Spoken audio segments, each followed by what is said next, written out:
The opinions expressed in this program reflect only those of the participants and are not necessarily those of the sponsors, management, or staff of WTBQ Radio or FST Broadcasting Corporation.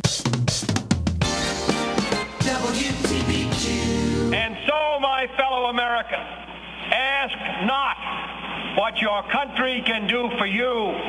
Ask what you can do for your country.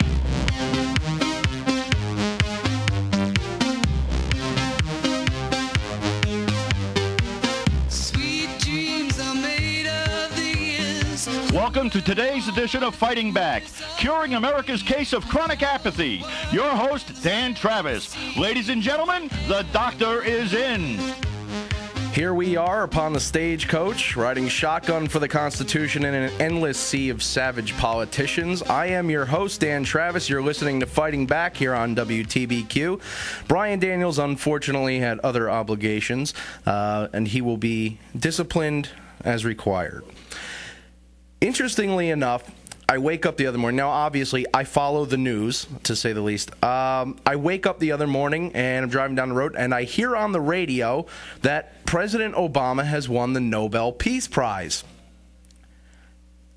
I thought I might be dreaming. I almost thought maybe it was an April Fool's joke, and I'm not exaggerating. I questioned the validity of the story because it didn't make any sense to me. Now, I'm sure most listeners expect me to go down the path of berating President Obama. I really don't think he handled this all that bad. I think even President Obama is blatantly shocked that he won this prize. If you listen to his interview, there's you can catch it on YouTube. The AP has a pretty good clip of his reaction to winning the Nobel Peace Prize. And even he says he doesn't think he's done enough to earn it. And I would agree. But you can't fault the man for receiving something that he really, it's not like you can recommend yourself to win the Nobel Peace Prize. However, I am going to go down the path of berating everybody who recommended him for it. It boggles the mind that he would be put up for this award. Now, it's not like the man is a warmonger. I'm not going to make that accusation. But to say that he is somehow the president of peace and he represents the best of peaceful intentions of all the human beings on the face of the earth is just an absurdity. And he acknowledges that. You look around and, well, number one, we don't even really know who he beat out. Because the way it works with the Nobel Peace Prize is they don't release the full list of nominees for 50 years.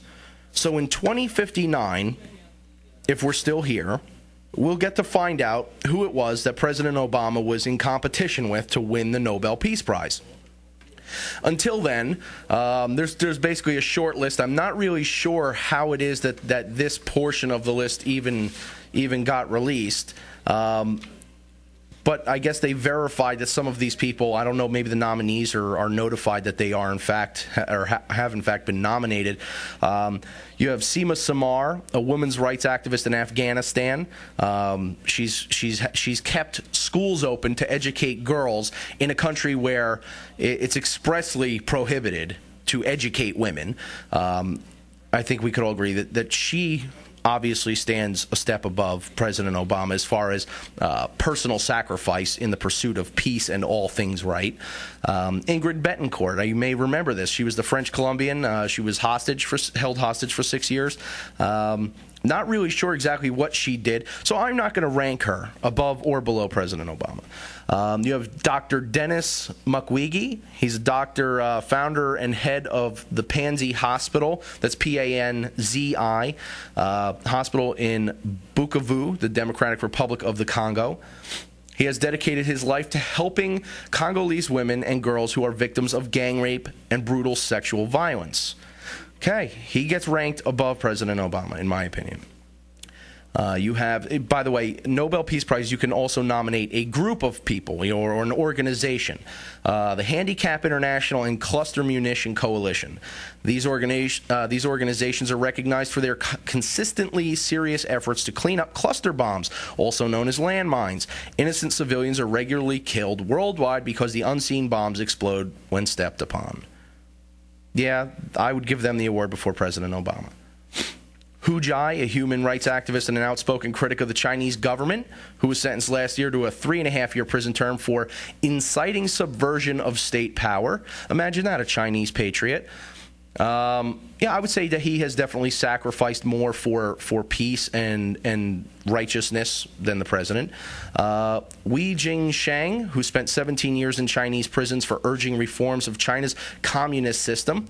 He now lives here with us in the United States. Welcome, sir. Again, I'm not beating up on President Obama. I'm really not, because I don't believe that the president expected to win this. And even he sees the absurdity in his winning the Nobel Peace Prize, especially given the company he was in here with the nomination process. However, something interesting comes up. The nominees were picked only 2 weeks into President Obama's first term. So when somebody nominated President Obama for the Nobel Peace Prize, they were basing that on his performance as President of the United States for 14 days. I don't know about any of you, but I would never want somebody to judge me, my character, on the basis of 14 individual days of my life. We could all be made to look very good or very bad. But regardless, 14 days, that was the basis for his nomination. Now, they say that they've given him the award because he has worked, basically he has worked tirelessly to repair relations, democratic relations throughout the world, and he's attempting to restore diplomacy. I don't argue with that. I think that he is trying to restore diplomacy throughout the world. But it was his winning this was based on, or his nomination was based on 2 weeks. 2 weeks. He didn't do any of that in his first 2 weeks. I would love to know who nominated Barack Obama for the Nobel Peace Prize. But, you know, it gets into some other things, because if you say, all right, well, he was nominated at the end of, you know, basically he had 2 weeks under his belt as president. He's nominated. What was his biggest qualification? What was Barack Obama most widely known for at that point in his presidency? He hadn't gone through with all of this bailout stuff. I'm sure there was talk of it. I'd actually have to go back and check. But I don't believe in the first 2 weeks that he had signed any of the bailout mania into law. We didn't own GM. You know, there were a lot of things that he was yet to do at that point. So what was it that everybody knew Barack Obama for? Well, they knew him because he was the first black president of the United States. And that's fine. That's historical. But that doesn't mean you get to win the Nobel Peace Prize for that. Again, to be clear, my anger is directed not at the president, but at the people who saw fit to award him this prize. And he seems to agree with my outlook on this. I mean, obviously, nobody's going to turn down the Nobel Peace Prize. Well, some people might. But I don't think it would be reasonable to expect the President of the United States to turn it down. But even he sees that there were far more qualified people who should have won. So the question is, are these Europeans who run the basically the commission who decides who wins? What was their decision made on to accept him as a nominee and then to award him the prize? It sure as hell appears to me that affirmative action is at work in the Nobel Commission. He had no other qualifications at the time. He had not achieved anything at that time, aside from being the first black president of the United States. historical as it may be, it does not restore world peace. You're listening to Fighting Back here on WTBQ. Stay with us through the break. We'll be right back.